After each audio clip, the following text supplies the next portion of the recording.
If you can make it wet, you can set it in easily, she whispered, her lips so close I could smell her perfume. My hands froze around the paintbrush. The ocean waves crashed below us, but all I could hear was my heartbeat thundering in my ears. Her breath was warm against my cheek as she leaned over my shoulder. The cruise ship rocked gently beneath us, but I felt like I might fall over anyway. My grip on the brush got tighter. She smelled like flowers and sea salt. You look scared, she said with a soft laugh. Her voice had that teasing sound again, the same one she used when we first met 3 days ago, the same one that made my stomach do funny flips every single time. I tried to speak, but nothing came out. Behind us, other people walked around the deck. An old man read his book. A family took photos of the sunset. They had no idea what was happening right here between us. She dipped her own brush into the water cup. The paint swirled around like tiny clouds. Red mixed with gold. Blue danced with white. She did it so slowly, like she wanted me to watch every single movement. Before we continue, please like this video, subscribe, and let me know where you're watching from. See how smooth it gets? She asked. Her eyes met mine. They had little gold flecks in them that matched the sunset. The paint needs to be wet first, then it goes where you want it to go. My palm was getting sweaty around the brush handle. The Mediterranean sun was setting behind her, turning everything golden orange. Her dark hair moved in the ocean breeze. She looked like someone from a movie. She moved closer again, not close enough that our arms almost touched. Try it, she said softly. Dip your brush, get it nice and wet, then watch what happens when you touch the canvas. I did what she said. My hand shook a little as I put the brush in the water. The paint got soft and smooth, just like she promised. When I looked up, she was smiling at me in a way that made my heart race even faster. Good, she whispered. Now you know the secret. The way she said secret made me wonder if we were still talking about painting. Her smile got bigger, like she knew exactly what I was thinking, like she planned this whole moment to happen just this way. The ship horn blew somewhere far away. The sun kept setting, and I kept staring at her, holding that wet paintbrush, wondering if I would ever breathe normally again. 3 days earlier, I sat alone on the upper deck with my sketch pad. The morning sun felt perfect on my face. I drew the horizon line where the blue sky met the even bluer water. My pencil made soft scratching sounds on the paper. A woman walked over and set up a big easel right next to my chair. She had tubes of paint, brushes of every size, and a canvas that looked expensive. I glanced at her sideways. She moved like she knew exactly what she was doing. She opened her paint tubes and squeezed out colors I had never seen before. Not just red, but deep cherry red. Not just blue, but ocean blue that seemed to glow. She mixed them together with a small knife, making new colors appear like magic. I went back to my simple pencil drawing. The ship rocked gently as we sailed toward our next stop. Other passengers walked by with their cameras and their loud conversations. Some stopped to watch her paint. Nobody looked at my sketch. Coffee time came, so I got up to get a cup from the nearby cart. The server handed me a full mug, steaming hot and smelling like heaven. I turned to go back to my chair. That's when everything went wrong. My foot caught on something. The coffee flew out of my cup. In a perfect arc through the air, it landed right on her easel, dripping down her canvas and onto her paint tray. Hot brown liquid mixed with all her beautiful colors. Oh no, I said, feeling my face turn bright red. I'm so sorry. I'm such an idiot. I grabbed napkins from the cart and rushed over to help clean up the mess I had made. My hands shook as I tried to wipe the coffee away. She looked at her ruined painting. Then she looked at me. I waited for her to get angry, to yell at me for being so clumsy. Instead, she started laughing, not a mean laugh, but a real one that made her eyes crinkle at the corners. Well, she said, still laughing, that's one way to add brown to my ocean scene. She used her own towel to wipe coffee off her brushes. Are you always this graceful, or am I just lucky today? I'm really sorry, I said again. Can I buy you new paint or pay for the canvas? I felt terrible. Her work had looked so good, and I destroyed it in 2 seconds. She probably thought I was the worst person on the ship. She glanced over at my sketch pad. Let me see what you were working on, she said. I handed it over, feeling embarrassed. My simple pencil lines looked so basic next to her colorful painting style. She studied my drawing for a long moment. You draw like you're scared, she said finally. All these tiny, careful lines, like you're afraid the pencil might bite you back. She handed the pad back to me. I paint like the canvas owes me money. I'm not really an artist, I said, just someone who likes to draw sometimes. The coffee stain on her easel made me feel even worse. You're the real artist here. I can tell just by looking at your setup. She raised one eyebrow at me. Artist versus amateur, is that what you think? Her voice had a challenge in it now. How about we test that theory? I bet I can teach you to paint better than you think you can. The way she said it made my heart skip a beat. Not because I was scared, but because something about her confidence made me want to try. She cleaned off her coffee stained canvas and started setting up fresh paint on her tray. Meet me here tomorrow at sunset, she said. Bring your pencils if you want, but I'll bring extra brushes. We'll see who the real amateur is. She smiled at me in a way that made my stomach flip over again. That night at dinner, I kept looking around the dining room, hoping to see her. The ship's restaurant was huge, with tables for hundreds of people. I ate alone, thinking about her challenge and wondering if I was brave enough to take painting lessons from someone so talented. I finally spotted her at a table near the windows. She was eating with an older couple, probably her parents. She caught me looking and waved. When she smiled at me across the crowded room, I nearly choked on my pasta. After dinner, I walked around the deck under the stars. The ocean looked black except where the ship's lights touched the water. I thought about her laugh when I spilled the coffee. Most people would have been mad. She turned it into a joke. I passed by the spot where we would meet tomorrow. Her easel was gone, but I could still see the coffee stain on the deck. I touched the sketch pad in my pocket and wondered what she would teach me. The next evening couldn't come fast enough. I spent the whole next day thinking about painting lessons and the way she had challenged me. When sunset time came, I found myself walking toward our meeting spot with sweaty palms and a racing heart. She was already there, setting up her easel again. This time she had two of everything: two canvases, two sets of brushes, two palettes for mixing paint. She looked up when she saw me coming and smiled that same smile from yesterday. Ready for your first real painting lesson? She asked. If you're enjoying this cruise romance, hit that subscribe button and let me know. Have you ever had a vacation crush? First rule of painting, she said, squeezing bright yellow paint onto her palette. Never be afraid of the brush. The sunset made her hair glow like it had fire inside it. I picked up my brush and tried to look confident. She moved behind me, close enough that I could feel her warmth against my back. Hold it lighter, she whispered, like you're holding a baby bird. Her hand covered mine, fingers wrapping around my wrist to guide the brush toward the canvas. My heart started beating so fast, I worried she might feel it. Her skin was soft and warm. She smelled like that same flower perfume from before, mixed with paint and ocean air. I tried to focus on the canvas, but all I could think about was how close she was. Now dip it in the water, she said. Her breath tickled my ear. Get the paint nice and wet before you put it on the canvas. The way she said wet made my stomach do that flipping thing again. I looked at her sideways, wondering if she knew what she was doing to me. She dipped her own brush and showed me the right way. See how smooth it moves when the paint is wet enough? She asked. Dry paint fights you.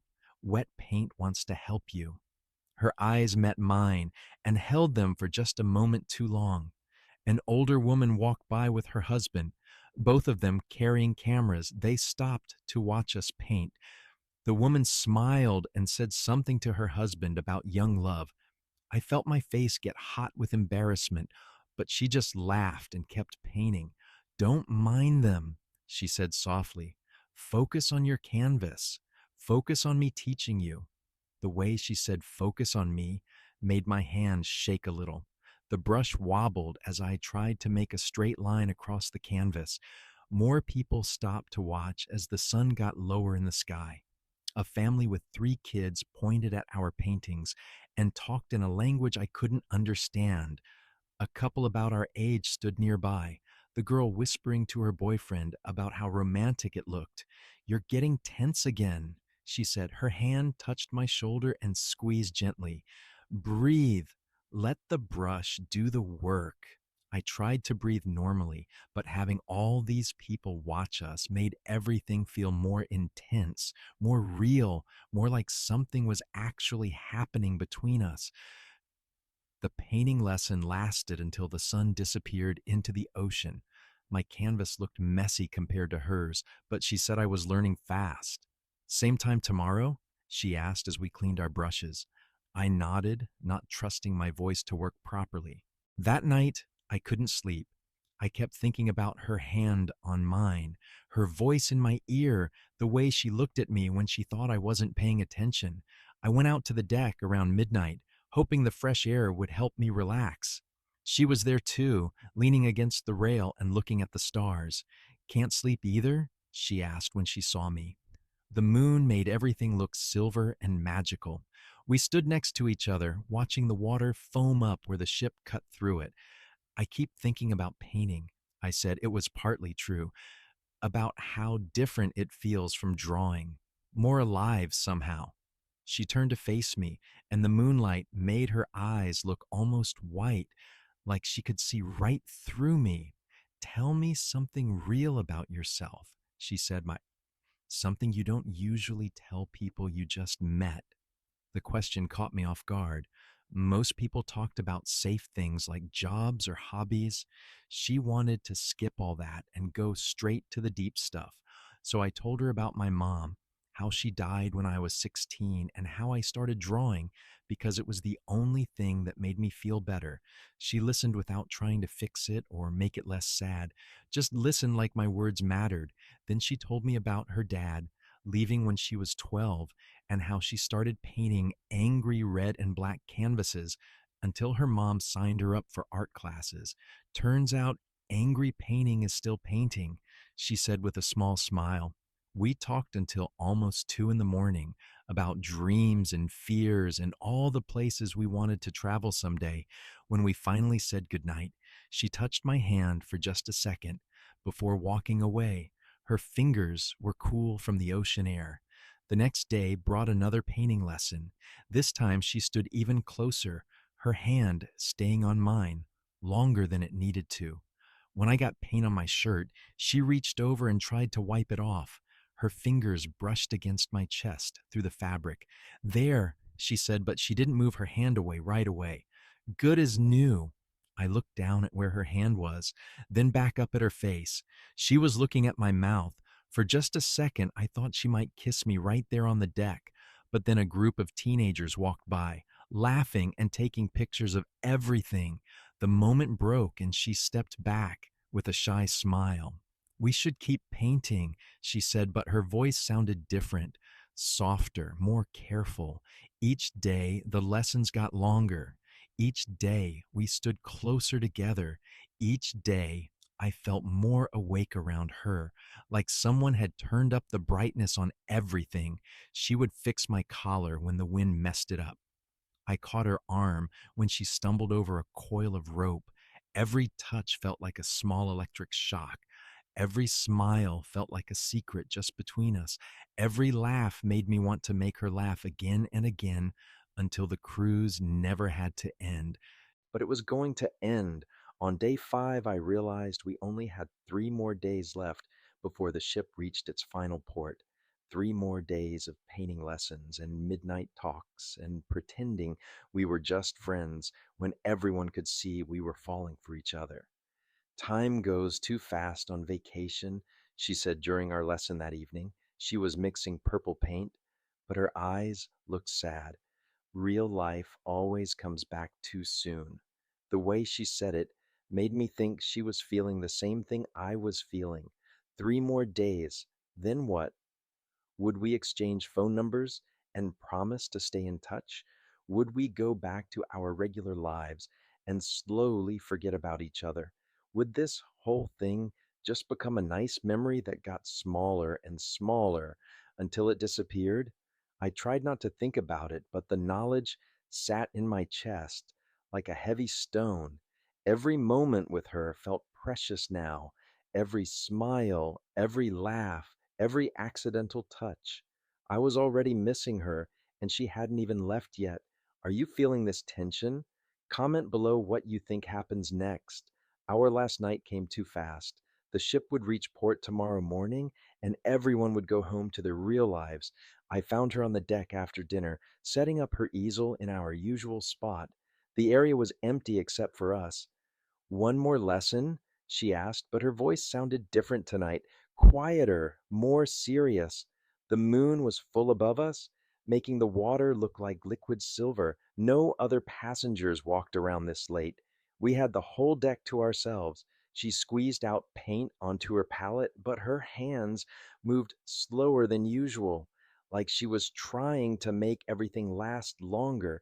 I watched her mix colors, wondering how to tell her what I had been thinking about for days.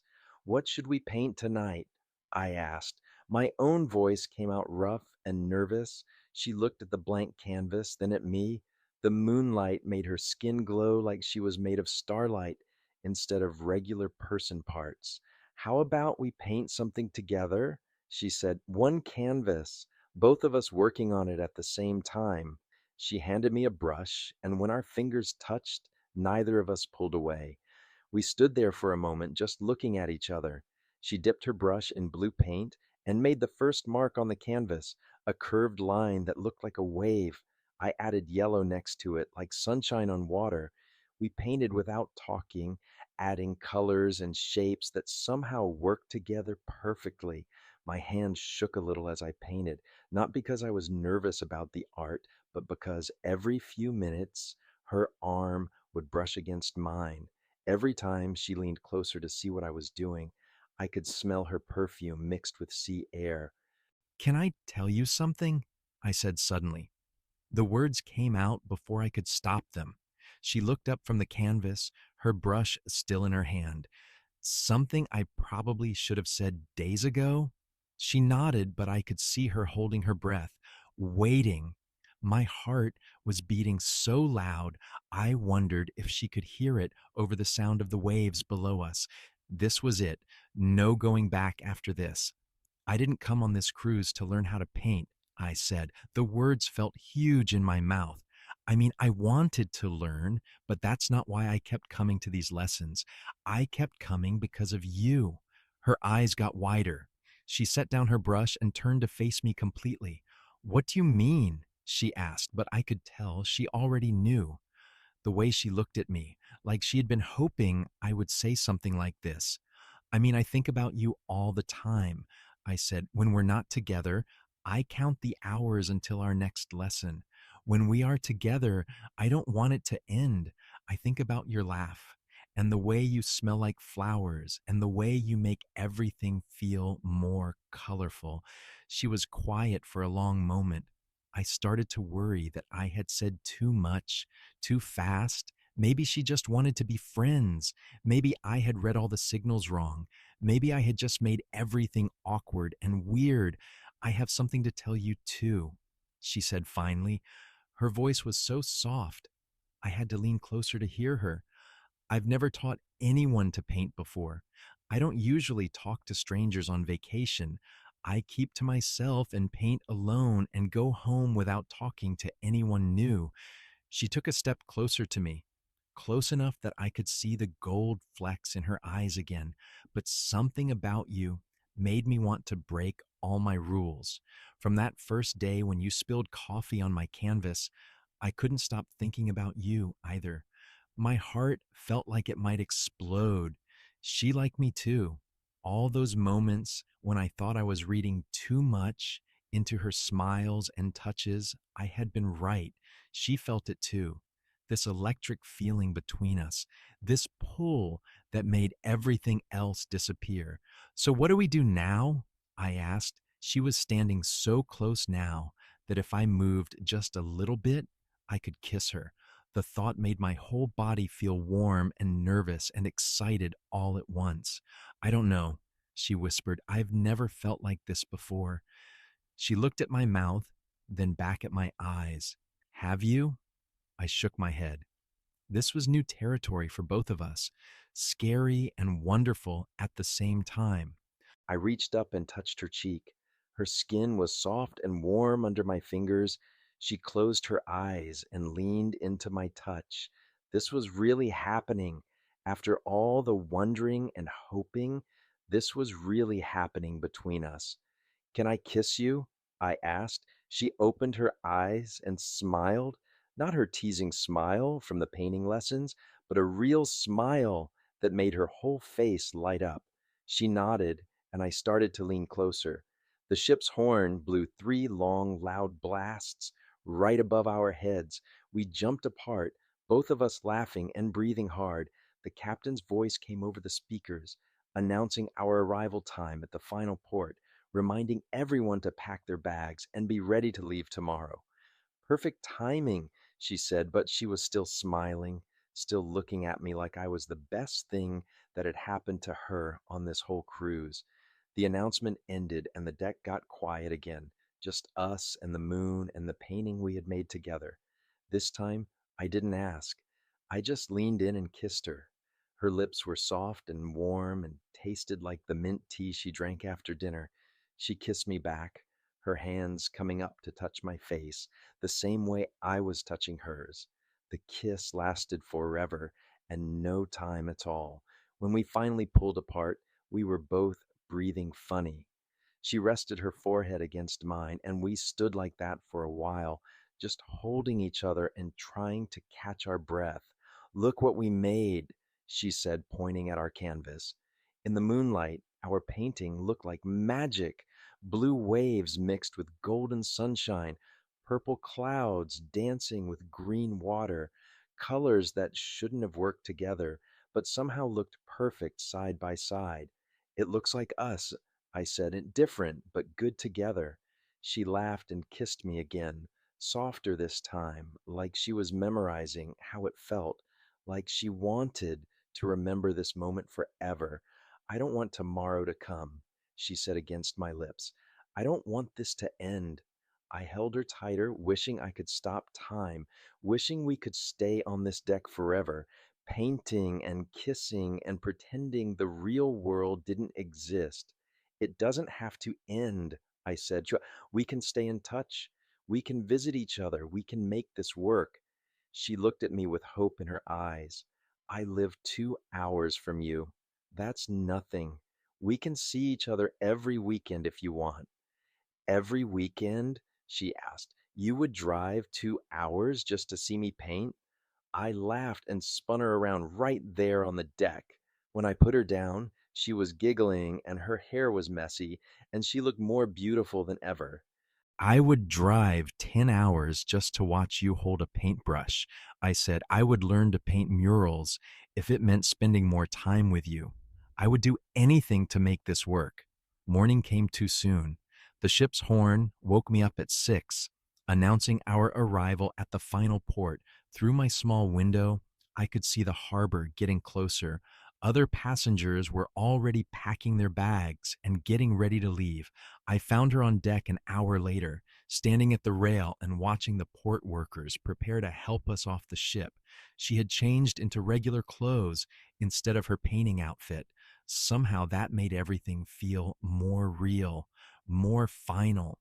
So, this is it, she said when she saw me walking over. Her voice sounded different this morning, sadder, like she had been thinking the same thoughts that kept me awake most of the night. the thoughts about going back to normal life without her. We stood next to each other, watching the crew lower the big ramps that would take us off the ship. Other passengers walked around us, pulling suitcases and saying goodbye to people they had met during the cruise. Everyone seemed excited to go home. We were the only ones who looked sad. I have something for you, she said suddenly. She reached into her small purse and pulled out the tiniest paintbrush I had ever seen. It was so small it could fit in my palm. The handle was made of smooth wood, worn soft from years of use. "What's this for?" I asked, taking the brush from her. It was warm from being in her purse, light as a feather, but somehow felt important in my hand, like it meant more than just a regular brush you could buy in any art store. "So you won't forget how to start smooth and finish gently," she said with that same soft smile from our first night under the stars. The way she said it made my chest feel tight, happy and sad at the same time, like laughing and crying all mixed together. I looked at the tiny brush, then at her face. "I could never forget," I said. "Not any of it. Not the coffee spill or the painting lessons or the way you laugh when you think something is funny, but you're trying to be polite about it." She laughed, and it was that same real laugh from the first day. "You notice everything, don't you?" she said. "Most people don't pay attention like that. Most people just hear words without listening to how they sound or what they really mean." The ship's speakers crackled to life again. Time for passengers to start leaving. We could hear families gathering their things and calling to each other in different languages, the sound of vacation ending and real life starting again. "We should exchange phone numbers," I said, pulling out my phone. My hands were shaking a little bit, not because I was nervous about getting her number, but because getting her number made this goodbye feel more real, more permanent. She typed her information into my phone, and I did the same with hers. "I want to see you again soon," she said as she handed my phone back. Not just text messages or phone calls, real visits, more painting lessons, more conversations under the stars. "How about next weekend?" I asked. The words came out faster than I meant them to. "I know it's only been a week, but I don't want to wait a whole month to see you again. Is that too much? Too soon?" She shook her head. "It's perfect," she said. "I was hoping you would say something like that. I already looked up the train schedule from my city to yours, 3 hours each way. I could come Friday night and leave Sunday evening." My heart did that flipping thing again. She had already been planning to see me. She wanted this to work just as much as I did. We were both ready to put in the effort to make something real out of what started as a vacation romance. More announcements came over the speakers. Our section of the ship could start leaving now. We picked up our bags and walked toward the exit with everyone else. But we walked slowly, like we were trying to make our last few minutes together stretch out as long as possible. At the bottom of the ramp, we stopped. This was where we had to split up. Her taxi was going to the airport. Mine was going to the train station. Different directions, different transportation, different cities, but hopefully not different feelings about what had happened between us. "Thank you," I said, "for the coffee mess and the painting lessons and everything else, for making me feel like I could be good at something I never tried before, for making me feel like I could be brave enough to tell someone how I really feel." She reached up and hugged me tight, right there in front of all the other passengers and the port workers and everyone. "Thank you for spilling coffee on my canvas," she whispered in my ear. "Best accident that ever happened to me." We held each other for a long moment.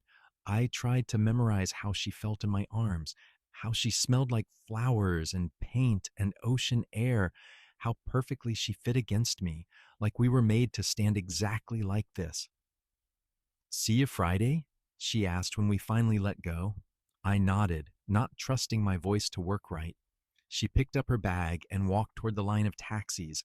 I watched until she got in one and drove away. On the train ride home, I took out the tiny brush and looked at it.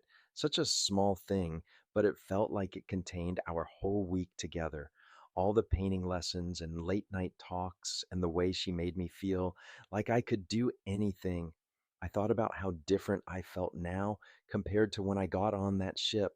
Before her, I drew careful lines because I was afraid of making mistakes. Now I wanted to try painting with bold colors. Before her, I kept to myself on vacation. Now I couldn't wait to share everything with someone special. My phone buzzed with a text message. My heart jumped, hoping it was her. When I looked at the screen, I smiled so big that the old man across from me asked if I had won the lottery. The message said, "Already missing you. Can't wait for Friday. P.S. Start practicing with that brush. I have big plans for our next lesson." She had added a little heart at the end. I typed back, "Missing you too. Friday can't come fast enough." Then I put the phone away and looked out the train window, still holding her tiny brush and thinking about all the paintings we were going to make together. Like this video, subscribe and let me know, what's the most romantic souvenir someone has ever given you? I'd really appreciate it if you could share your thoughts about my videos in the comments. Your feedback helps me improve and create even better content for you. Thank you.